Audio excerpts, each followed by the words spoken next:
Hello, good evening.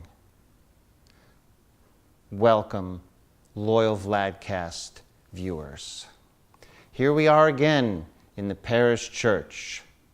I'm with Father Gregory, and we're both very glad that you could join us. Father. John. It's been a little while. It has. We had a bit of a break, but that was nice. Not that I don't enjoy seeing you every month, but still, It was nice.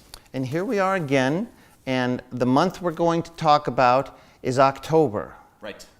So, when you think of October in the Orthodox Church, or in this Orthodox Church, what's the first thing that comes to your mind? First thing that comes to my mind is the protection of the Mother of God. That's a very interesting feast that we celebrate with great splendor in the Russian Orthodox Church. Ironically, it took place in the Greek Orthodox Church in Greece, just outside Constantinople, and those heathen that were there. There were heathens there? Oh yes, we had a lot of heathen in those days, and the heathen that were there were our Slavic ancestors. But it made such an impression on them when the Mother of God chased them off and protected the Christians there, that it became a very big feast in the Russian Orthodox calendar. So we have many parishes that are named after the protection of the Mother of God, and especially the parishes that have some sort of Cossack roots. So this is a really big feast for Russian Orthodox Christians, and that's also the feast of our diocesan cathedral. So what that means is that we often don't serve here, or we haven't in the past. But God willing, we'll be able to do that this year and going forward, as long as we're able to have more than one priest in the parish. Friday this year. October 14th. That's right. In the morning? Should be 8 o'clock in the morning. Liturgy? Yep. So, made a great impression on the Eastern Slavs. Yes. But the Greeks have completely forgotten about it. No, it's in the calendar, but it's not really celebrated by anyone except the Russian and Ukrainian Orthodox Christians. Maybe Belarus, I'm not sure about that, I assume so. But as far as I know, there's one Serbian Orthodox church named after that particular feast, which is also in Chicago, where our diocesan cathedral is. So interesting that there are two in Chicago. Do you think they get each other's mail mixed up sometimes? Could be. It's entirely possible. The two bishops were together in Academy in Belgrade, so they've known each other for a long time.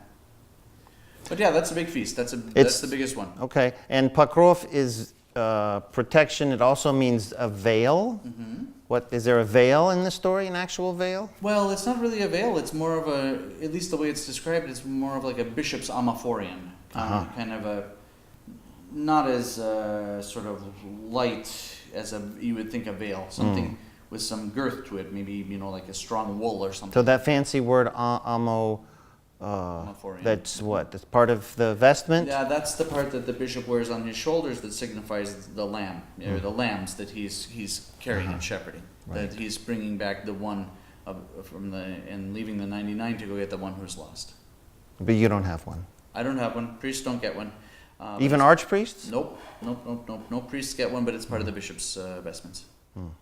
Yep. All right. Looking forward to the protection. Me too. Okay.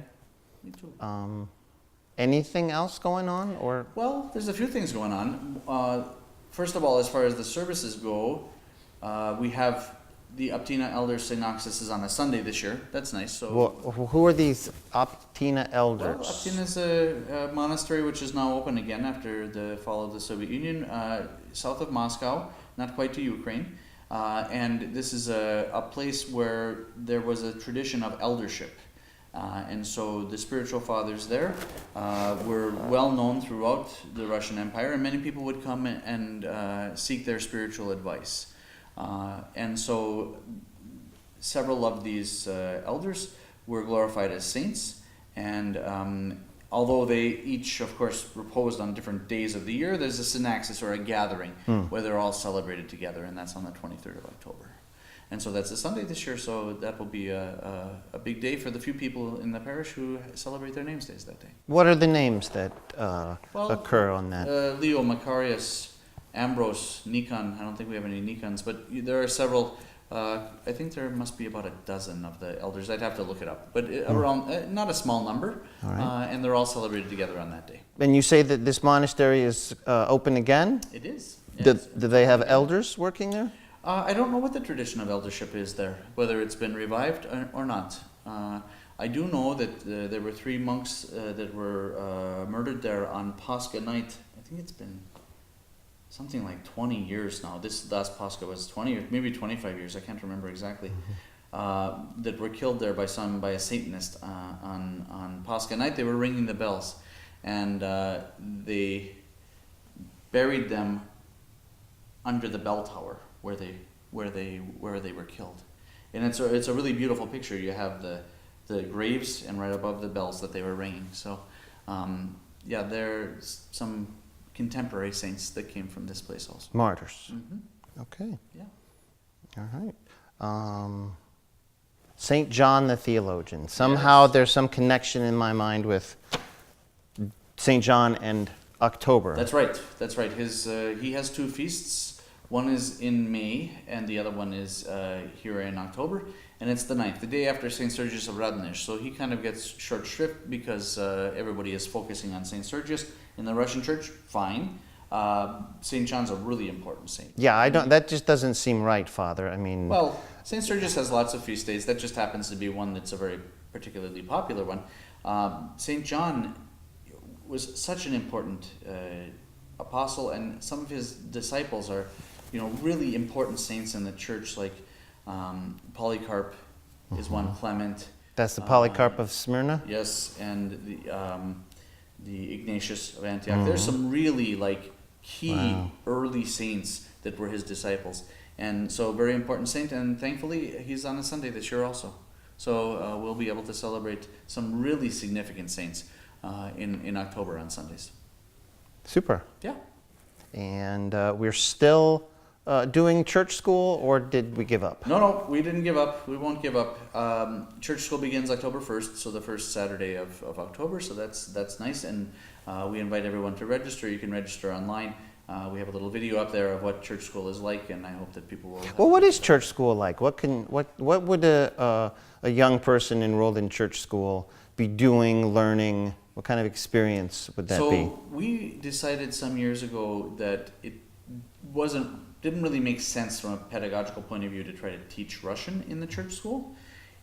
If you're only touching the language once a week, you're really not going to be able to make much progress. So we decided to really focus on law of God, on catechism, to really give the kids a good shot of spiritual education, and so that's what we do. And we have, I think, 5 classes now, or 6 different delineations of the children, and I really enjoy teaching church school, and I think that the kids enjoy being in church school. It's a great opportunity to have those conversations that maybe you don't want to have with your parents, or it's a really good opportunity to talk about spiritual things and learn about our Orthodox faith.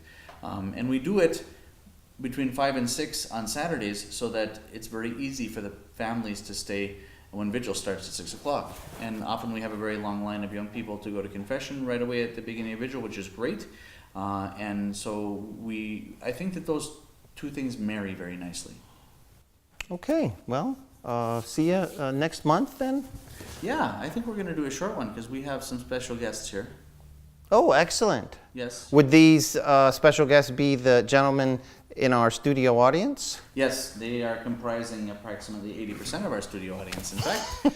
And You're so good with numbers, Father. I know, it's disturbing, isn't it? So we're really pleased to have Konevietz Quartet here with us live in our studio A audience. quartet. I don't see, let's see, what do we need? A couple violins, viola alt, and a cello.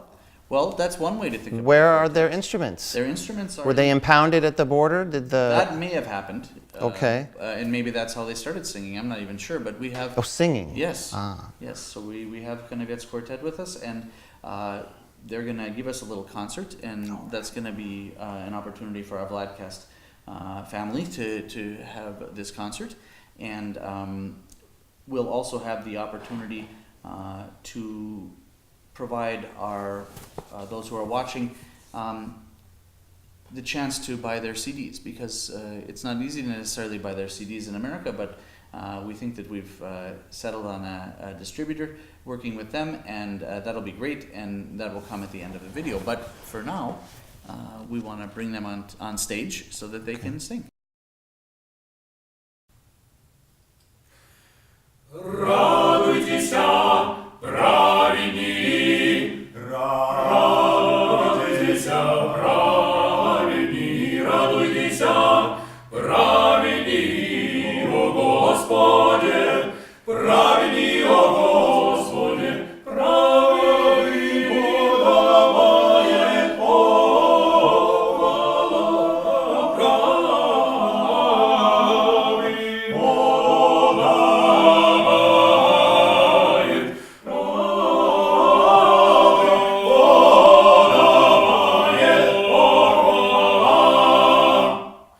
Аллилуйя, Аллилуйя,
Божество,